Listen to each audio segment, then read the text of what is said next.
Upon first glance, most people look at this beautiful 1950s sports car and think that it's a Ferrari. It's actually not a Ferrari, it's the one and only unique Sega 3000S. Whilst it's not Ferrari, it is inextricably linked to Ferrari, as Sega, the company of George and Claude Gashnang, two brothers from Switzerland, bought the damaged 0742, a 250 Testarossa, which had been damaged in competition. And around that car, they utilised the damaged chassis, they modified it and improved the rear end, they used the engine and the gearbox, and then clothed it in this unique and beautiful body by Scaglietti, which probably explains why it looks a little bit like a Ferrari.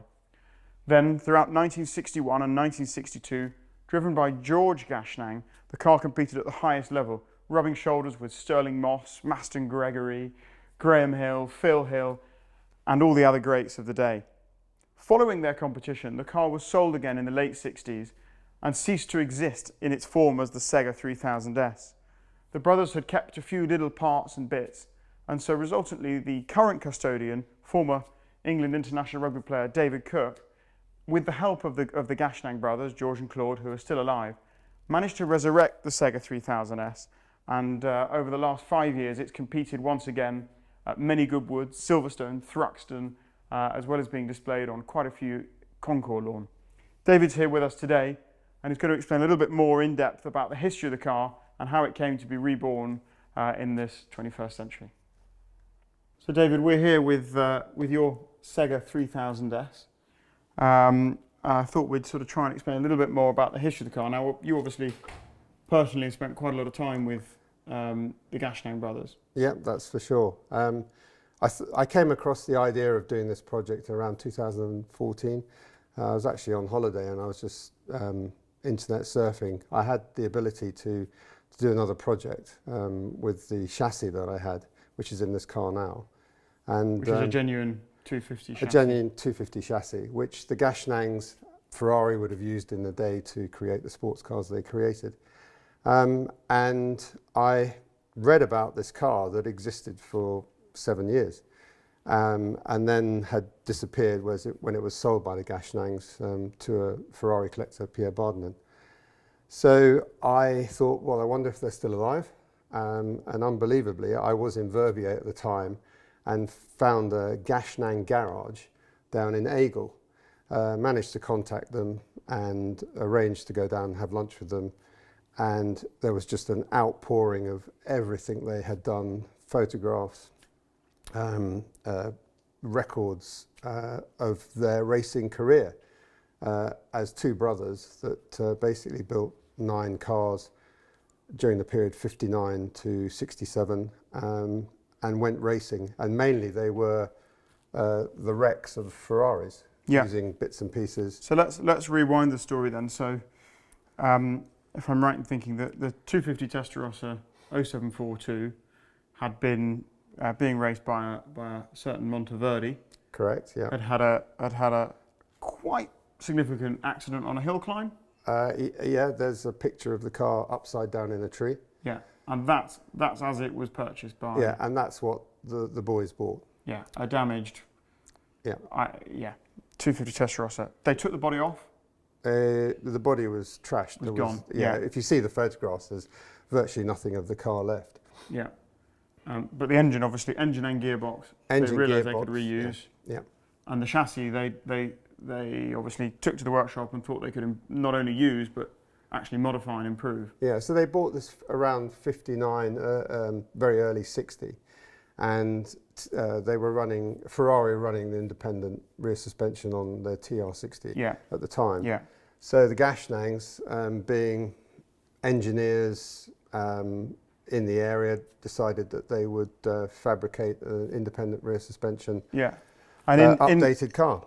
In here we've got the original drawings, or first attempt drawings, pretty similar to the finished product of what they obviously call Project 3 Litre Ferrari, which is this car. And somewhere in here as well, we've got photographs of. There are photographs of the build process, the original build process. Yeah. The Gashnangs. So George Gashnang, the driver, and Claude, the mechanic, and they both built the car together out of their workshop in Aigle, where they built their other cars. The very first car, chassis number 1, this is chassis number 2, actually competed at Le Mans. they have a huge amount of drawings and knowledge. And when we decided to build the car, they came over, we flew them over, they stayed up near Potter's Bar where the car was built. And they actively got involved in the construction of the car to make sure it was absolutely as it was when they raced it in period. So there we are, 1959, they've bought the wreck. Throughout 1960, I guess they engineered the project. Correct. Scaglietti built the body to their design. Yeah, they had a good relationship with him and Drogo. And Drogo went on to build other Sega cars. And that's how they had this relationship that enabled them to clothe this car in this body that you see here. Yeah. And then 1961, they obviously, with a completed project, decided to go racing. Initially, either through lack of time or whatever, initially they raced the car in its bare metal form. Correct. Pre-paint work. Yeah, and that's when we released the car to the public and had George and Claude come over to Goodwood for the 2019 meeting. That's how we ran it. We ran it with the number 72 in pure bare metal, which is what George did in period on his first event. So flicking through this fantastic file of period photographs and press cuttings and result sheets from all these great races, it's clear that the guys really were mixing it at the highest level. For me, the standouts are the 1961 and 62 Nürburgring 1,000 kilometres. After Le Mans, probably the greatest sports car race in Europe at the time, as well as the Grand Prix Pescara, 4-hour race on that grueling, super long circuit that again had all the works teams out. Yeah, which you can see from this photograph with the quality of the cars here. That I think George is coming out. He's sort of third on the track. Behind that, is it the SP156? Yeah. Maserati birdcage, works Maseratis, and of course behind that the smaller engine works Porsches, and looks like privateer 250 short wheelbase, 250 Tour de France. And I think George has qualified 5th here by the looks of it. Yeah. 1, 2, 3, 4, 5. Yeah. So he mixed it, and he and his brother did a lot. So then what happened? So we get to 1962, 63. Did they start building other cars? And they'd always wanted to keep the factory that they had, Scuderia Cegga, running out of Aigle. And I think from the experience of this, where they had bought the remnants of a Ferrari, so they had the engine, they had the gearbox, they had a chassis. They went on to build some amazing cars. They built a couple of single-seaters that ran with a 3-litre V12 in the back. They even turned up in 66, I think it was, that they went to Monaco to try and qualify it, but didn't make it. Claude was very ill, so they all went back home. That's probably quite a good pub quiz question in the list of Formula One manufacturers. Yeah, and they're starting to. The interesting thing is this. Because they got so behind this and they enjoyed the whole experience, as I did, they've gone out looking for those chassis. And slowly but surely they're finding them. And they've just pulled in a Drogo-bodied chassis that they found in Italy, which was run with a 275 transaxle Ferrari engine in the back. Absolutely delicious piece of equipment. There's another car that they've now found that they've reunited with the 3-litre Maserati engine that Joe Siffert, who was a great friend of George, gave him. So it's ignited something that is, a passion in that family, and also a family that now has a grandson in Sebastian Buemi. Oh, that's their grandson. Yeah. Oh, that is cool. So then, obviously, at the end of the day, by the mid-60s, they still owned the car. They weren't actively campaigning it. But I guess that the reality of the Sega 3000 is its underpinnings was Ferrari, and the Ferrari had intrinsic value. And of course, along comes Pierre Bardinon, without doubt, probably the most famous Ferrari collector of that period.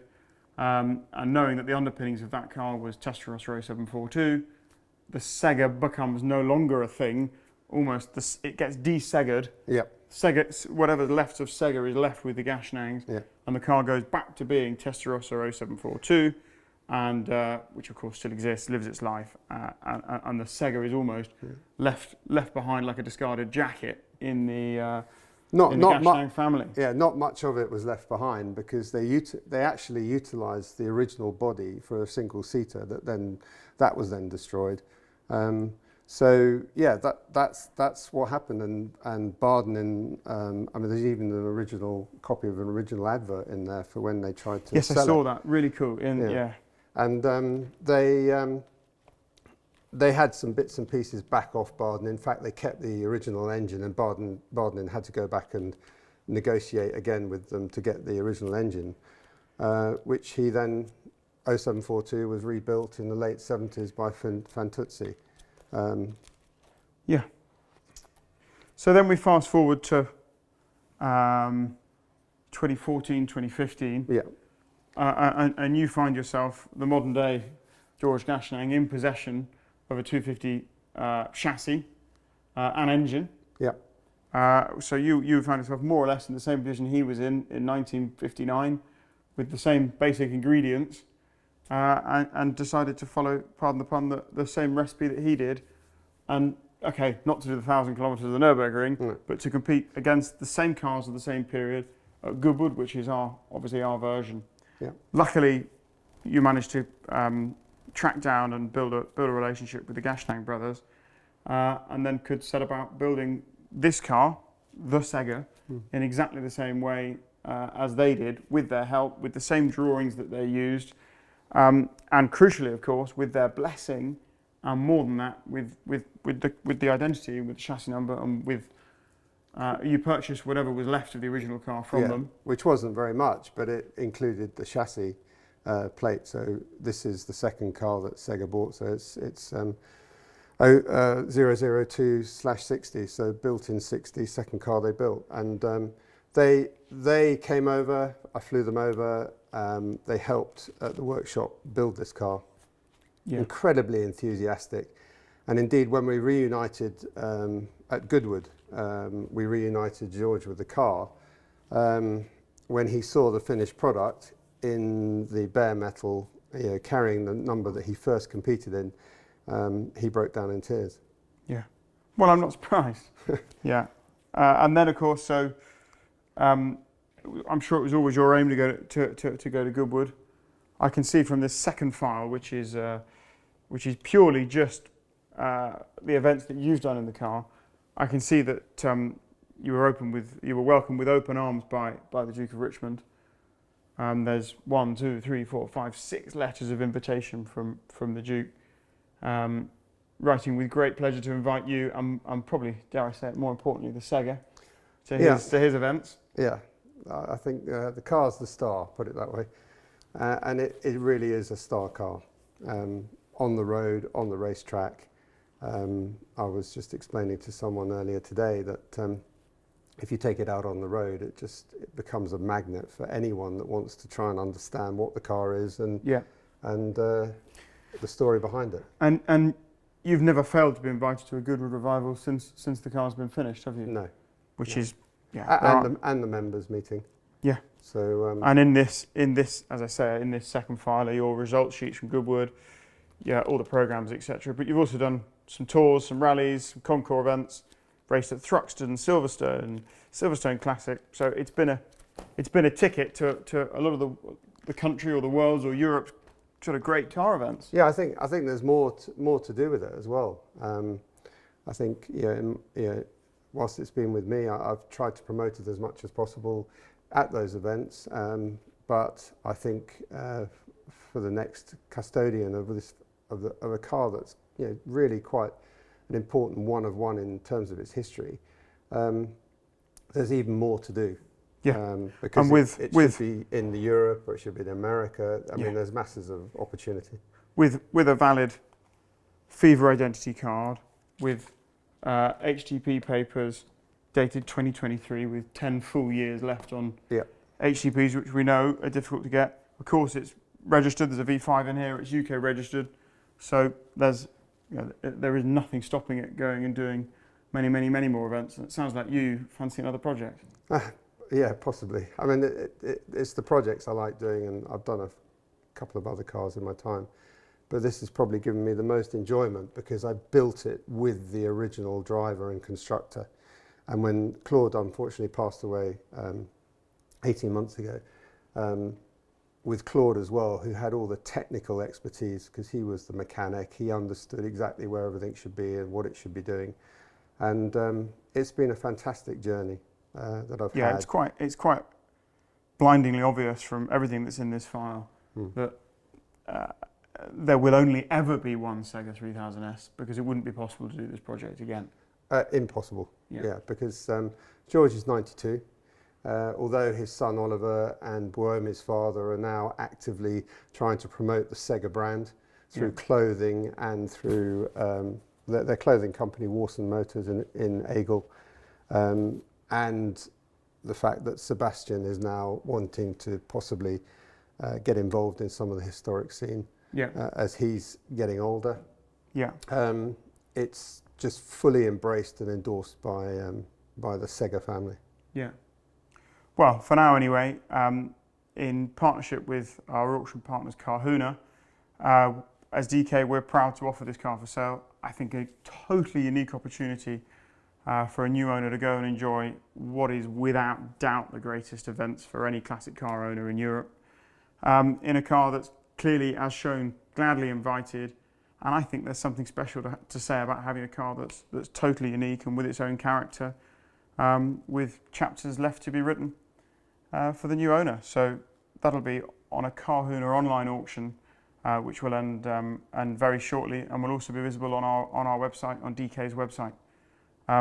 Thank you, David. Thanks for talking us through this fabulous car and for entrusting us with it, with moving it on to its next home, next custodian. Thank you. Pleasure.